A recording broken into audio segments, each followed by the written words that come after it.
Hello മച്ചാനെ, നമ്മൾ നമ്മുടെ ഷീറ്റ് വർക്കിൻ്റെ റൂഫിൻ്റെ വർക്ക് സ്റ്റാർട്ട് ചെയ്തിരിക്കുകയാണല്ലോ.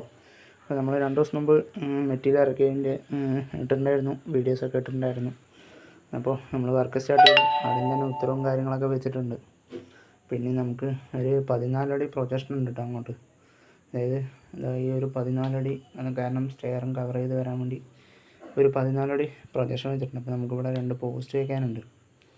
അപ്പോൾ അതിനുള്ള കുഴി കാര്യങ്ങളൊക്കെ എടുക്കണം, പോസ്റ്റ് കാര്യങ്ങളൊക്കെ വെക്കണം. അപ്പോൾ നമ്മൾ കുഴി കാര്യങ്ങളൊക്കെ എടുത്തുകൊണ്ടിരിക്കുകയുണ്ടോ.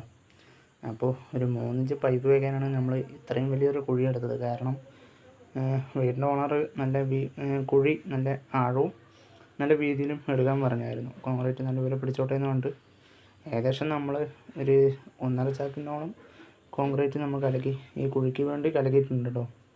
അപ്പോൾ നമ്മൾ അങ്ങനെ കോൺക്രീറ്റ് ഇടുമ്പോഴേക്കും ചെറിയ മഴപ്പാറൽ കാര്യങ്ങളൊക്കെ വന്നിട്ടുണ്ടായിരുന്നു കേട്ടോ. പിന്നെ നമ്മൾ കുറച്ച് കോൺക്രീറ്റ് കാര്യങ്ങളൊക്കെ ഇട്ടു. പിന്നെ ഇനി അപ്പുറത്ത് കുറച്ച് ഇടാനുണ്ടായിരുന്നു. അപ്പോൾ അപ്പോഴേക്കും മഴയും കാര്യങ്ങളൊക്കെ വന്നപ്പോൾ നമ്മളങ്ങനെ സ്റ്റോപ്പ് ചെയ്തിട്ടുണ്ടായിരുന്നു. പിന്നെ അത് കഴിഞ്ഞ് ഫുള്ള് കോൺക്രീറ്റിൻ്റെ പരിപാടിയൊക്കെ കഴിഞ്ഞു. നമ്മൾ ചാക്കിട്ട് വെച്ചാണ്ടോ, ഉച്ചയ്ക്ക് ഫുഡ് അടിക്കാൻ വേണ്ടി പോകുമ്പോൾ ചാക്കൊക്കെ ഇട്ട് വെച്ചായിരുന്നു. പക്ഷേ കാലത്ത് പറന്നു പോയി. പിന്നെ അതിനുള്ളിൽ വെള്ളവും കാര്യങ്ങളൊക്കെ ഉണ്ടായിരുന്നു. അപ്പോൾ അതൊക്കെ എടുത്ത് വിട്ട് അപ്പോൾ അതൊക്കെ ഒന്ന് ക്ലീൻ ചെയ്ത് വെച്ചു കേട്ടോ. പിന്നെ ഈ സ്റ്റെയറിനും കവറായിട്ട് ഞാൻ പറഞ്ഞിട്ടുണ്ടായിരുന്നു. പിന്നെ നമ്മൾ മേലത്തെ അടിച്ചിട്ട് കയറ്റാനുള്ള പ്ലാനാണ്. നമ്മൾ ക്കുള്ള കാര്യങ്ങളൊക്കെ കട്ട് ചെയ്ത് റെഡിയാക്കി വെക്കാനുണ്ടോ. അപ്പോൾ കാരണം നല്ല മഴക്കാർ ഒരെണ്ണം സെറ്റ് ചെയ്ത് വെച്ചിട്ടുണ്ട്. പിന്നെ നല്ല മഴക്കാറ് കാര്യങ്ങളൊക്കെ ഉണ്ടായിരുന്നു. ഇടയിലിടയിൽ മഴയും കാര്യങ്ങളും കാരണം വർക്കൊക്കെ ഭയങ്കര ഡിലേ ആണോ. കണ്ടാൽ തന്നെ അറിയും, നല്ല മഴക്കാറ് കാര്യങ്ങളൊക്കെ ഉണ്ട്.